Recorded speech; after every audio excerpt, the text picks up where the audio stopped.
우리가 계속해서 수요일마다 함께 100일 성경 읽기에 대한 이런 말씀들을 좀 나누고 있습니다. 어떻게 좀 도움이 되십니까? 목소리가 작은 거 보니까 성경을 읽지 않으시거나 도움이 안 되거나 둘 중에 하나인 것 같네요. 그죠? 저희도 그렇습니다. 성경 한 권을 수요일 이 짧은 시간에 개관을 한다는 게 쉽지는 않습니다. 그런데 한 편을 이렇게 살펴보고 연구하고 개관을 하면서 설교를 할 때 저희도 분명히 배우고 다시 한번 발견하게 되는 부분이 있어서 참 기쁘고 행복한 것 같습니다. 오늘 제가 에스라 말씀을 준비했는데 역대상하를 피해간 것이 절대 아닙니다. 그렇게 오해하지 말아주시기를 부탁드립니다. 역대상하가 길다고 해서 제가 피해간 것이 아니라 지난주에 우리 양성현 목사님께서 열왕기상하를 하시고 우리 담임 목사님께서 마지막에 역대상하를 또 같이 이렇게 보시면 너무 좋습니다 라고 말씀을 하셔서 역대상하는 숙제로 그렇게 남겨드렸습니다.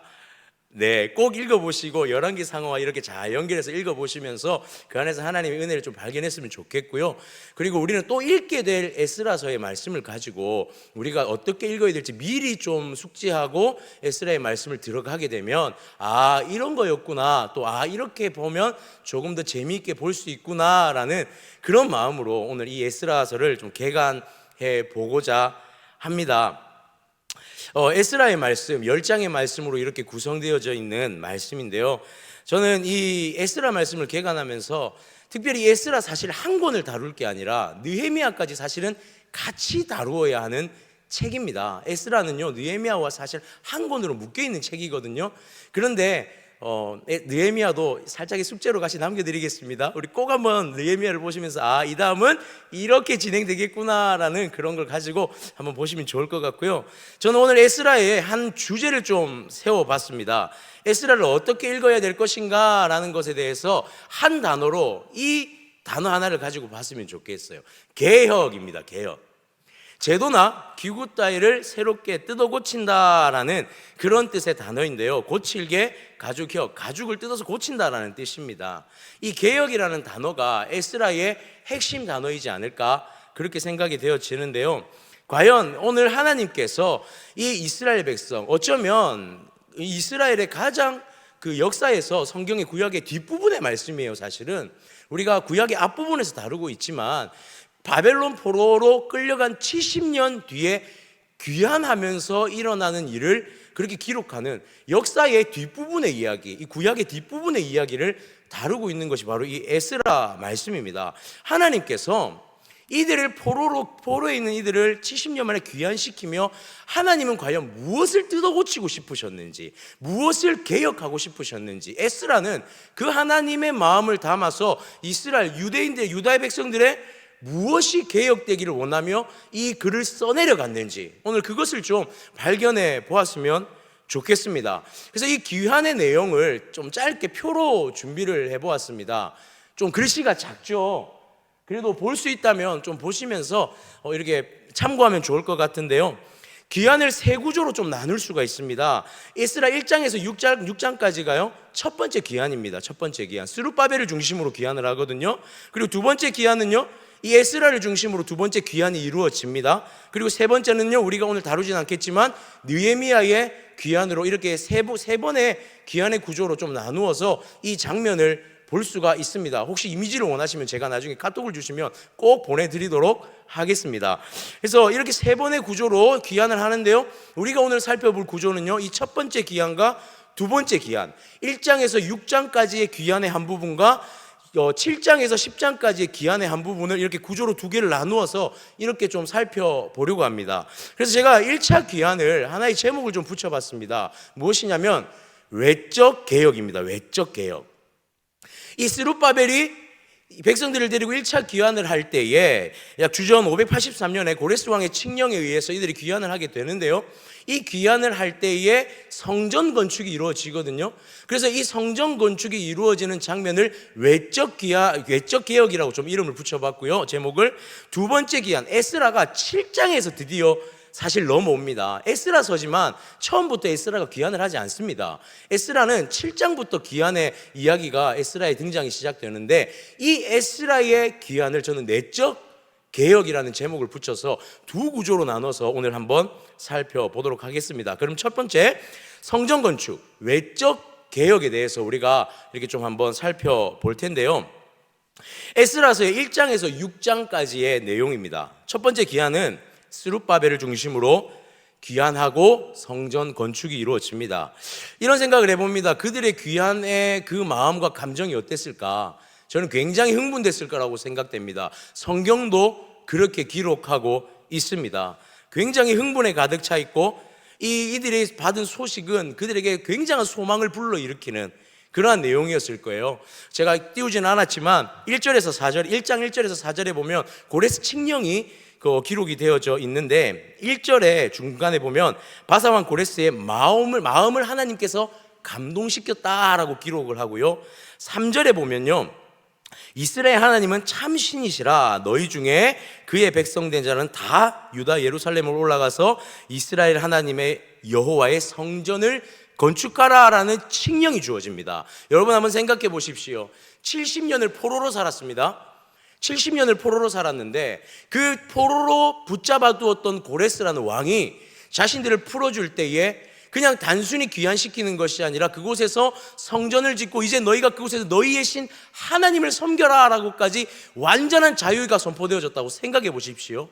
그들의 마음이 어떻겠습니까? 매우 들떴겠죠. 흥분에 가득 찼을 것입니다.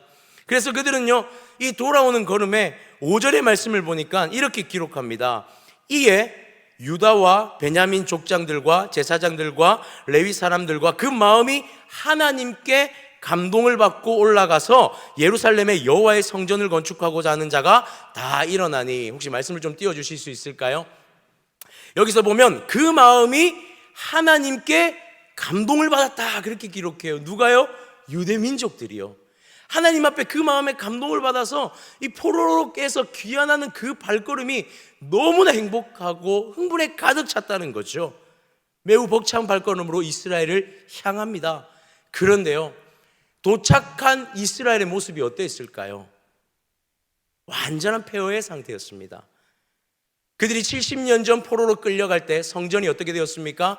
완전히 파괴되어졌죠. 이스라엘은 완전히 무너진 상태였습니다.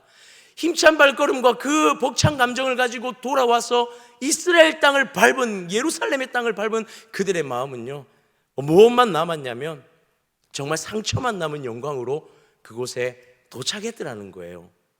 경제적으로 바벨론에 살 때보다 그들은 아마 이 예루살렘에 도착했을 때의 삶은 더욱더 어려웠을 것입니다. 또한 정치적으로는 어땠을까요? 유대인의 지도자였던 제사장들이 온전히 세워지지도 않은 상태에서 뭔가 법적인 제도나 이런 것들이 마련되어지지 않은 상태에서 정말 많은 혼란이 그들 가운데 놓여져 있었을 것입니다. 정말 상처뿐인 영광만 가득한 그런 귀환이 바로 이 1차 귀환의 모습이었습니다. 그런데 이들에게 그것보다 더 큰 어려움이 있었는데 그것이 무엇이냐면 바로 성전이 없었다는 거예요. 이스라엘 백성들의 가장 중요한 것은요, 성전이었습니다. 예배드릴 공간이죠. 주전 587년에 예루살렘 성전이 다 파괴되어지고요, 515년에 다시 성전이 건축되어지니까 이것이 총 한 70년 정도가 완전히 성전이 없는 상태, 70년이 넘는 시간이 성전이 없는 상태로 있었다는 거예요. 여러분, 유대인들에게 있어서 성전이 없었다는 건 뭐가 없었다는 거냐면 예배가 없었다는 거예요. 지금 우리는 그렇습니다. 우리 명절을 지낼 때에 세한교회가 아니라도요, 이동해서 그곳에 있는 교회에 가서 가족들과 함께 예배 드릴 수 있고요, 우리가 지난 주일에 오후 예배를 함께 드리지 않았어도 우리는 어디서 함께 예배 드렸습니까? 가정에서 예배를 드릴 수 있습니다. 우리는요, 공간의 제약을 받지 않습니다. 하나님이 임재하시는 모든 곳에 우리가 성전되어 그곳에서 예배한다면 그곳이 하나님의 참된 교회가 될 수 있는 것, 물론 우리가 함께 과여 예배하는 이 교회가 너무 중요하죠. 그러나 우리는 하나님의 임재 앞에 모두가 모여 예배할 수 있는 그 공간의 제약을 받지 않는다는 거예요. 그런데 이스라엘은 어떻습니까? 공간의 제약이 분명하게 있는 민족이라는 거예요. 예루살렘에 모여 예배하는 것, 이것이 그들의 예배의 본질이었고, 성전이 다 파괴되어진 그 상태에서의 이들에게는 예배라는 것은 70년이 넘는 시간 동안 이루어지지 못했다라는 사실입니다. 성전이 없는 그 땅, 성전이 완전히 파괴된 그 땅, 특정한 장소와 공간이 사라져버린, 그래도 이제 특정한 장소는 생겼습니다. 예루살렘으로 귀환했으니까. 하지만 예배의 공간이 상실되어져 있는 이스라엘 백성에게는 매우 참담한 현실로서 그 상황이 다가왔을 거라는 거예요.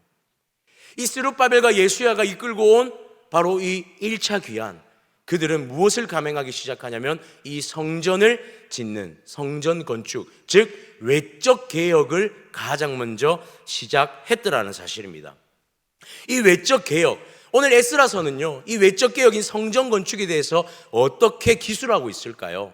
무엇을 보여주고 이 외적 개혁인 성전 건축의 어떠한 모습들을 좀 드러내고 밝혀내면서 이것이 어떤 외적 개혁의 은혜의 역사로 드러나는지 오늘 그것을 우리가 한번 살펴보았으면 좋겠습니다. 성전 건축의 첫 번째, 외적 개혁의 첫 번째는요, 예루살렘에서부터 예루살렘으로 이루어지고 있다는 것을, 그러한 형식으로 기술하고 있는 것을 보여주고 있습니다. from 예루살렘에서 와서 다시 예루살렘 to 돌아가고 있는 그 모습인 것이죠. 우리 7절에서 11절 말씀을 함께 좀 보았으면 좋겠습니다. 1장 7절에서 11절 말씀인데요, 1장 7절에서 11절 말씀을 보게 되면 이렇게 기록합니다. 보십시오. 고레스 왕이 또 여호와의 성전 그릇을 꺼내니 옛적부터 느부갓네살이 예루살렘에서 옮겨다가 자신들의 신당에 두었던 것이라. 어디서부터 왔습니까? 예루살렘에서부터 고레스의 우상의 신당에 그릇들이 들어왔습니다. 이 기술한 것에 에스라의 목적이 분명히 있습니다. 그냥 이 고레스의 신당에 그릇이 있었다라고 말하지 않고요, 어디서부터 온 그릇인지를 분명하게 드러내고 있어요. 그것이 고레스의 신당에 있었고요, 8절에 보니까 바사왕 고레스가 창고지기 미드르다덱에 명령하여 그 그릇들을 꺼내어 세워 유다 총독인 세스바살에게 넘겨주었다라고 기록해요. 이것을 누구에게 넘겨줍니까? 유다 총독에게 넘겨주어서 이것이 다시금 돌아오게 될 거라는 그러한 느낌을 주고 있습니다. 9절에는요, 그 그릇들과 이것들의 개수를 말해주고 10절까지 말해주죠. 11절 볼까요? 금, 은 그릇이 모두 5,400개라. 사로잡힌 자를 바벨론에서 예루살렘으로 데리고 갈 때에 세스바살이 그릇들을 다 가지고 갔더라. 여기서 어디로 다시 돌아옵니까? 예루살렘으로 돌아옵니다. 이거 굉장히 중요한 구조입니다. 예루살렘에서 붙어온 하나님의 성전의 물건들이요, 다시금 예루살렘으로 돌아온다라는 것을 이렇게까지 기록한, 세심하게 기록한 이유가 있는 거예요.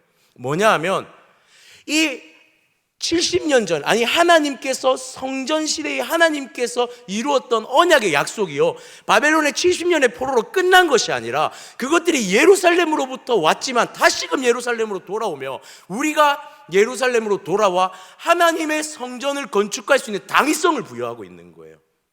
하나님께서 우리와의 언약을 끊어내지 않으시고 여전히 이어가고 있다는 사실을 이 한 구절에 예루살렘으로부터 시작된 예루살렘으로 돌아온다는 이 한 구절의 말씀을 통하여 하나님 그들 가운데 소망을 불어넣고 있다는 사실입니다.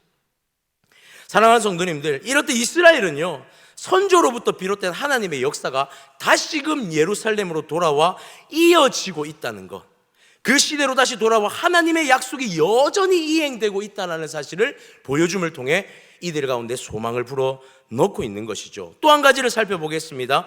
계보를 보여주고 있다는 거예요. 계보를.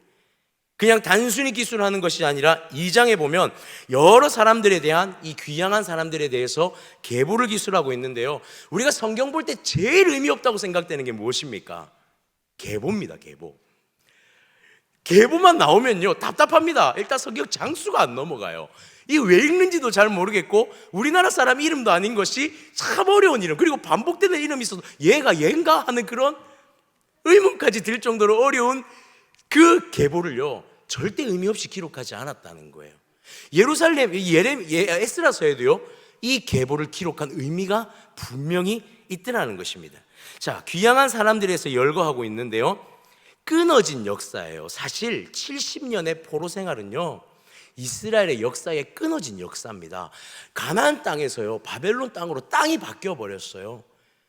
흑역사고요, 암울한 역사입니다. 사라진 역사라고 봐도 무방합니다. 그런데 계보의 이어감을 통해서 무엇을 보여줍니까? 끊어지지 않았다라는 거예요.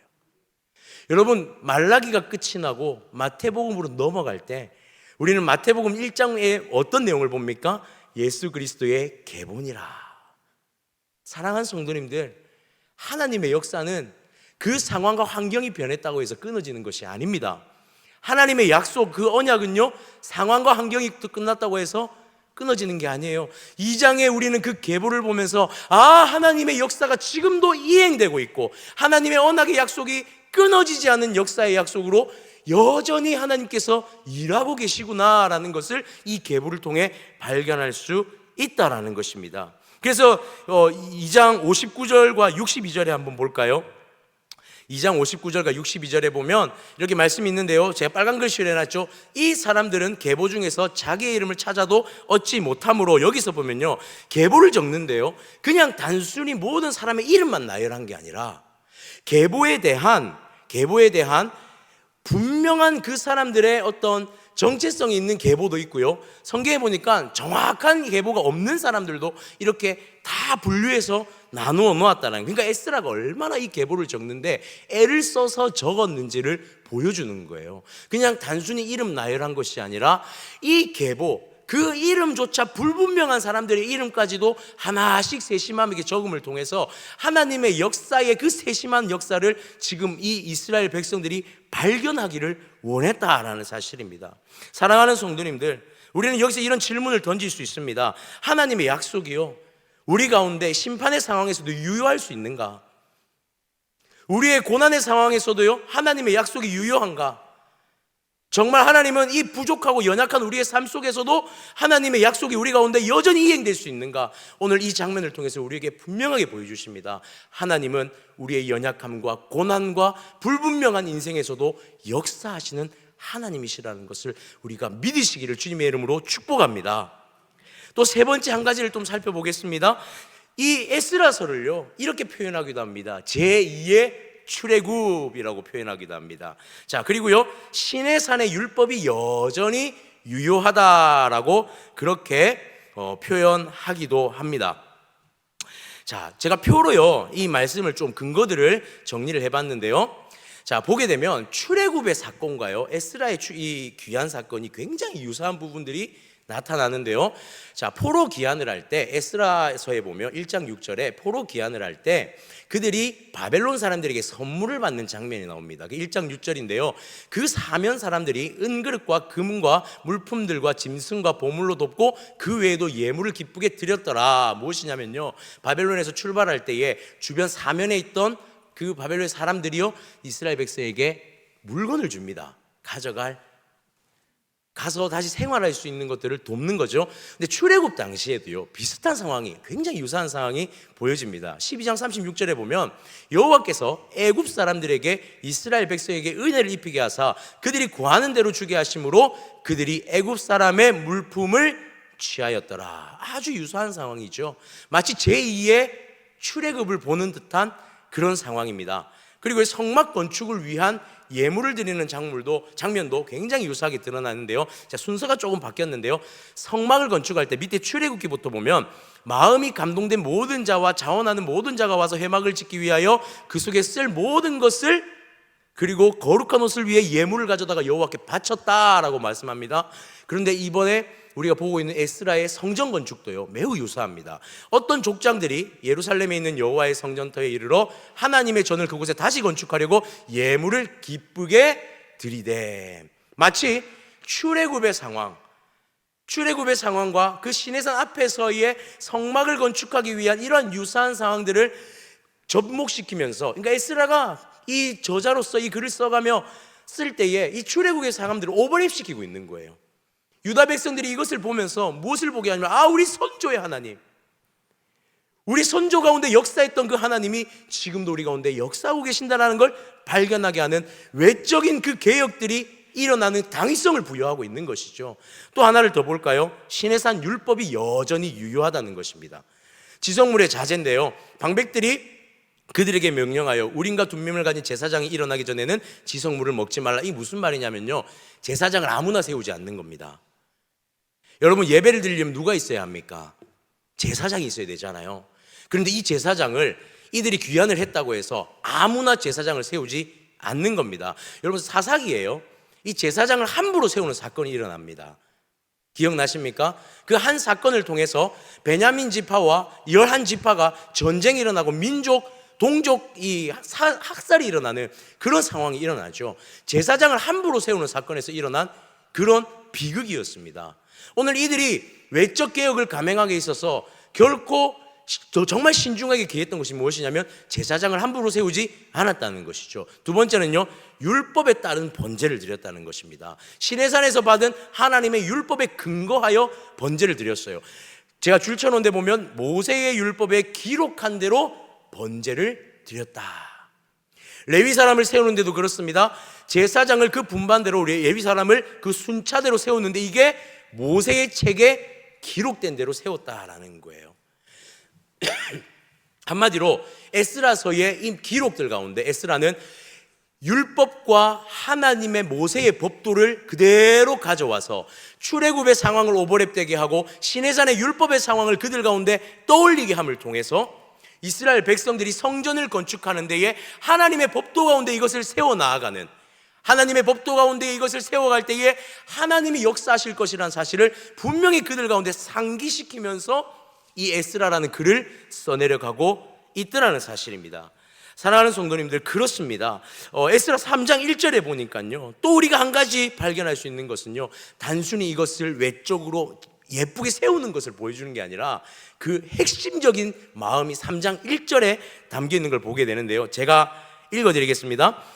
이스라엘 자손이 각자의 성읍에 살았더니 7째 달에 이르러 일제히 예루살렘에 모인지라. 여기서 7째 달이 너무 중요한데요, 이 날이 언제냐면요, 초막절, 장막절입니다. 그러니까 이들이 성전 건축을 하기에 앞서서 장막절이라는 절기에 모이더라는 거예요. 장막절이 언제에 세워진 절기입니까? 모세 때에 하나님께서 제정하신 절기지 않습니까? 한마디로 이 절기에 모여서 이들이 함께 모여 성전 건축에 대한 예배와 번제를 드리는데요, 왜 그렇게 절기에 모이느냐? 하나님의 거룩한 절기에 이들이 함께 모여서 바벨론에 흩어져서 생활하던 이스라엘 백성들에게 연대감을 주는 거예요. 이들이 하나님 안에서의 참된 연대감, 하나님의 백성, 하나님의 자녀로서의 연대감을 형성할 수 있는 그 날에 함께 모여서 성전 건축을 향한 번제를 드리더라는 사실입니다. 그러니까 하나님 백성으로서의 집단성과 하나님 백성으로서의 응집력을 보여주기 위해서 이 날에 함께 모여서 성전 건축의 번제, 그리고 무엇보다 오랜 포로 기간 동안 상실해버린 이 하나님의 백성으로서의 야성이 이 장막절을 통해서 다시 한번 일어날 수 있는 놀라운 하나님의 역사를 경험하기 위하여서 이렇게 그 날짜와 절기까지도 매우 신중하게 고려하여서 진행하고 있는 것을 보게 되더라는 것이죠. 사랑하는 성도님들, 우리가 중요한 것은요, 이 외적 개혁이라는 것이 단순히 건물 짓는 개혁을 말하는 것이 아닙니다. 단순히 성전 하나 건축하는 것이 외적인 개혁이 아니라는 거예요. 무엇이냐면 하나님 나라의 백성이라는 정체성과 하나님의 예배자라는 이 정체성을 확립시키는 것, 그 개념을 다시 한번 깨우는 것, 하나님 백성으로서의 정체성을 깨워서 그들이 함께 성전을 지어 올리며 하나님을 온전히 예배하게 하는 것이 바로 이 외적 개혁의 핵심이더라는 사실입니다. 스룹바벨과 예수야는요, 이 1차 귀환을 통해서 이 외적 개혁을 온전히 이루어내기를 원했다는 사실입니다. 70년의 고통의 시간, 다시 돌아와서 폐허가 된 자신들의 그 예루살렘을 바라보면서 사실상 절망하고 실망하고 넘어질 수도 있지만 그들은 하나님 앞에서 성전 건축이라는 매개체를 통해서 다시 한번 하나님의 날에 그들이 함께 모이고 그곳에서 하나님의 뜻, 하나님의 백성으로서의 정체성을 회복하면서 이 성전의 하나하나의 돌을 쌓아갈 때에 그들이 하나님의 온전한 백성으로서의 야성을 회복하는 것, 이것이 바로 외적 개혁의 핵심 1장에서부터 6장까지의 내용이더라는 사실입니다. 그렇게 이어서 성전 건축이 진행되어집니다. 네 번째 성전 건축이 진행되어집니다. 자, 3장 8절부터요 성전 건축이 이제는 진행되어지는데요, 참 안타까운 것이요, 잘 지어지면 너무 다행인데 3장 8절부터 진행되어진 이 성전 건축이 4장에 가서 제동이 걸리기 시작합니다. 우리가 에스라서를 다 보신 분들은 알겠지만 그 스룹바벨과 예수야가 1차 포로기한에 기한을 해서 성전 짓기를 시작할 때 누가 나타나냐면 사마리아 쪽에 거주하던 그 사마리아 사람들이 다가오기 시작합니다. 그들이 무슨 주장을 하냐면요, 자신들 또한 사마리아 땅에서 정착했을 때부터 하나님을 예배했던 이스라엘 백성이다라고 주장을 합니다. 그렇기에 우리도 정당성이 있으니 함께 성전을 건축하자, 굉장히 호의적인 마음으로 포장하여 다가옵니다. 그런데 이때 스룹바벨과 예수야가 무엇을 근거로 거절을 하냐면 고레스 칙령에 포로 귀환한 공동체가 성전 건축을 하게끔 했다라고 완벽하게 선을 긋고 벽을 쳐버리는 것을 보게 되어집니다. 아무나 성전 건축에 동참할 수 없다라는 거예요. 하나님의 백성, 거룩한 백성만이 이 작업에 동참할 수 있다는 것입니다. 그랬더니 사마리아 사람들이 어떤 행동을 하냐면 소위 말하는 뇌물수수를 하기 시작합니다. 그렇게 이스라엘 백성들의 성전 건축을 방해하기 시작해요. 그래서 이 성전 건축이 언제까지 방해되냐면 고레스 왕이 아니라 이제 메데아 바사의 다리오 왕이 2년 재임을 할 때까지 성전 건축이 520년, 주전 520년까지 멈춰지는 그러한 상황이 발생하게 되더라는 것입니다. 에스라 읽으면요 되게 재밌습니다. 한편에 요즘 보는 드라마 보는 것 같습니다. 여러분, 방해 공작이 얼마나 많습니까? 한 회사를 물려받아야 할 그 정통의 자손에게 주변에 여러 이사진들이 막 공격하여서 이것을 빼앗으려고 하는 약간 그런 저는 연상이 되더라고요. 이런 관점에서 내용을 조금 알고 에스라를 읽으니까 참 재미가 있더라고요. 그런 상황이 펼쳐지고 성전 건축이 완전히 멈추어져 버리게 됩니다. 그렇다면 우리는 여기서 이런 질문을 던질 수 있죠. 잘 지어지면 될 것을 70년을 그렇게 고생을 했는데 이제 여기서 성전 하나 좀 잘 지어지면 안 되겠는가? 하나님 굳이 여기서 제동을 거셔야 합니까? 여러분, 이유가 있습니다. 하나님이 성전 건축을 멈추신 이유가 분명하게 에스라서에 드러나고 있다라는 사실입니다. 우리가 보아야 할 것이 무엇이냐면 에스라서 5장 12절 말씀입니다. 제가 준비했는데 한번 우리 이 절을 한번 같이 읽었으면 좋겠습니다. 시작. 우리 조상들이 하늘에 계신 하나님을 노엽게 하였으므로 하나님이 그들을 갈대아 사람 바벨론 왕 느부갓네살의 손에 넘기심에 그가 이 성전을 헐며 이 백성을 사로잡아 바벨론을 옮겼더니, 여기서 너무 중요한 것은요, 이들이 무슨 고백을 하기 시작하냐면 우리 조상들이 하늘에 계신 하나님을 노엽게 하였으므로, 다리오 왕 2세가 즉위했을 때에 이 성전을 다시 한번 재건축하기 위해서 다리오 왕을 찾아갑니다. 그런데 가서 가타부타 다른 말들을 하지 않습니다. 무슨 말을 하냐면 지금 이 모든 상황이 우리가 지은 죄 때문에 일어났습니다 라고 얘기하고 있더라는 거예요. 성전 건축이 멈추어졌습니다. 그리고 일어난 고백이 무엇이냐면 우리가 죄인입니다 라는 고백이 나오더라는 거예요. 하나님의 멈춤이 있습니다. 하나님의 제동이 있습니다. 잘 되어져야만 할 것 같은 상황에서 하나님이 멈추실 때가 있어요. 분명한 하나님의 뜻이 있습니다. 무엇입니까? 지금 내가 어떤 상태인지, 나의 본질적 모습이 어떤 상태인지 고백하게 하시더라는 것이죠.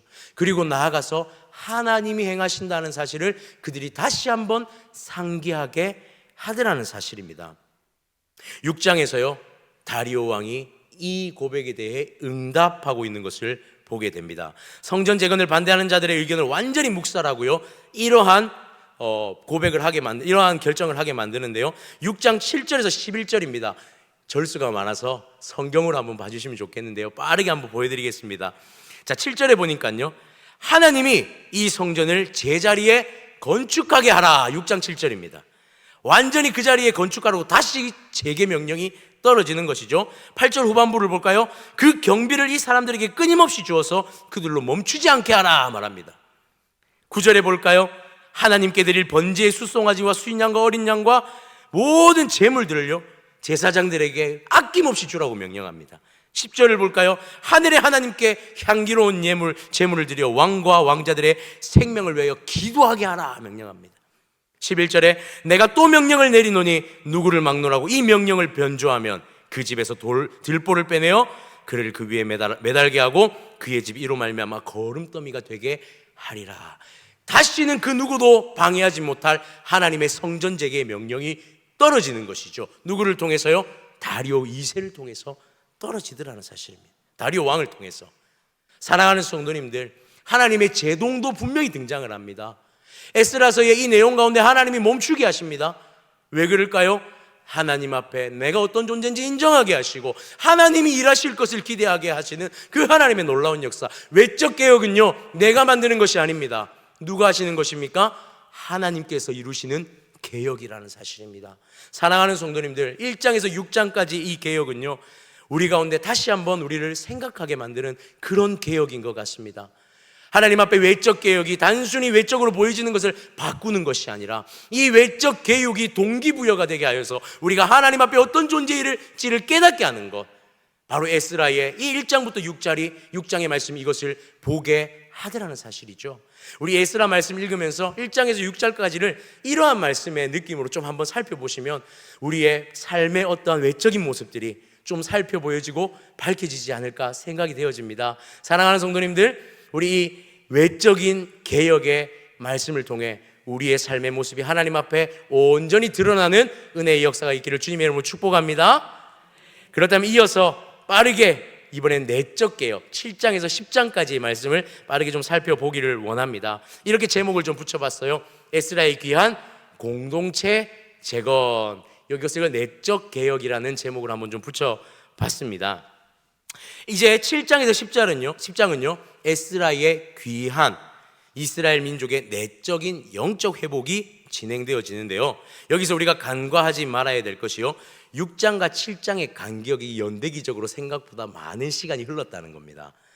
한 장의 간격이지만 이 시간은요 약 53년 정도의 57년 정도의 시간이 흐른 그런 연도의 상황이 있다는 걸 좀 감안하고 보시면 좋을 것 같아요. 그러니까 성전이 지어지고요 꽤 많은 시간이 흘러 에스라가 귀환했다라는 것입니다.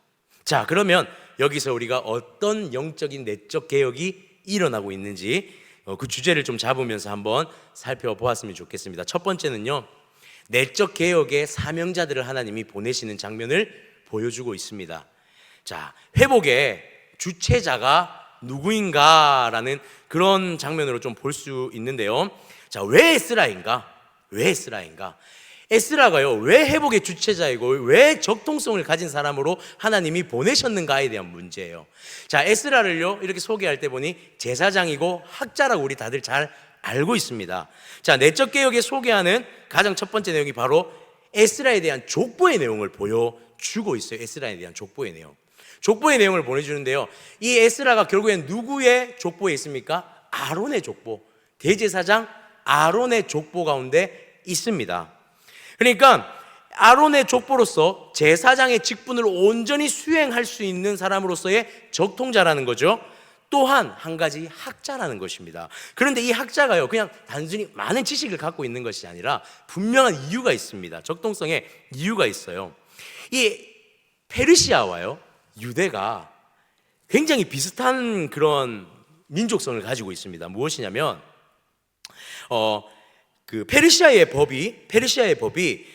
페르시아의 시민법이 모세의 그 시민법과 굉장히 비슷합니다. 이게 무엇이냐면 이들은요 종교성을 가진 그 종교가 그 민족의 법으로 제정이 돼요. 페르시아도 마찬가지로요 자신들의 종교법이 곧 민족법입니다. 그리고요 유대인도 마찬가지로 종교법, 그러니까 하나님의 법, 율례와 법도 그 율법이요 이스라엘 전체의 법도잖아요. 굉장히 비슷한 법도의 체계를 가지고 있는 거예요.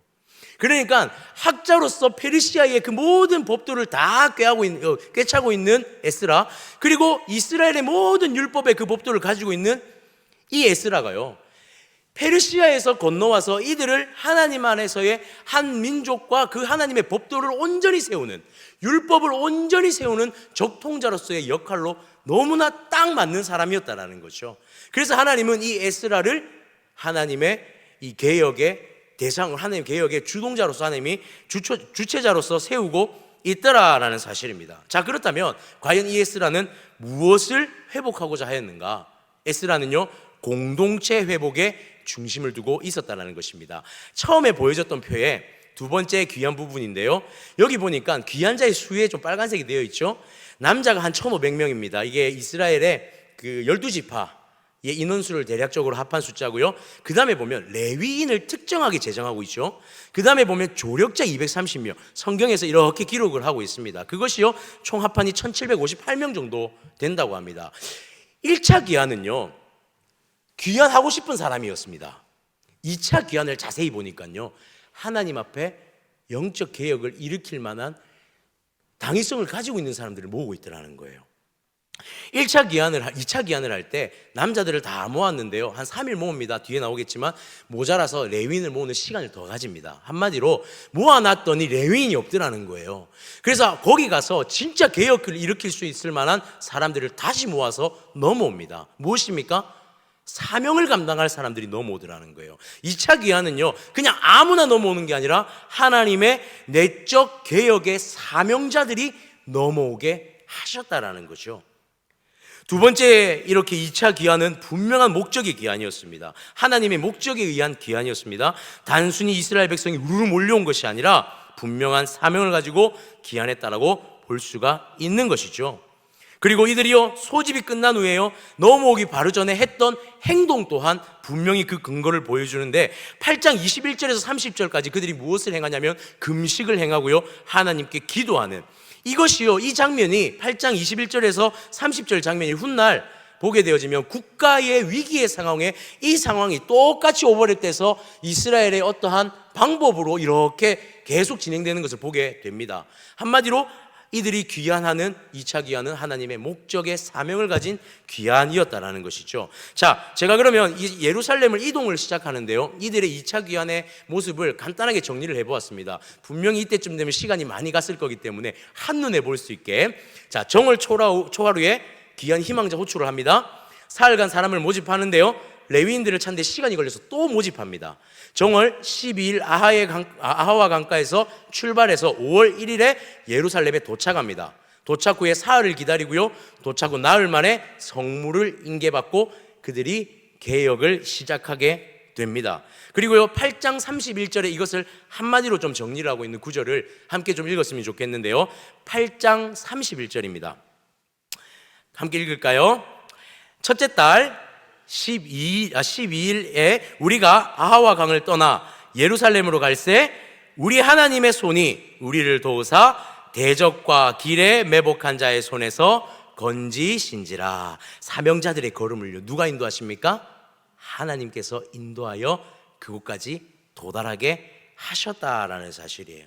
그렇습니다. 7장 8장에 이어지는 에스라의 귀환의 장면은요, 여러분 이 장면을 성경을 한번 쭉 읽어보십시오. 꼼꼼하게. 매우 역동적입니다. 이러한 상황들이요, 쫙 이루어져서 이렇게 넘어오는데요, 그들이 하나님 앞에 결단하고 회개하고 기도하고 가서 우리가 다시 재건하겠다라는 그 열정을 품고 강을 건너 넘어오는 그들의 모습이 얼마나 비장한 모습인지를 다시 한번 연상하게 되더라고요.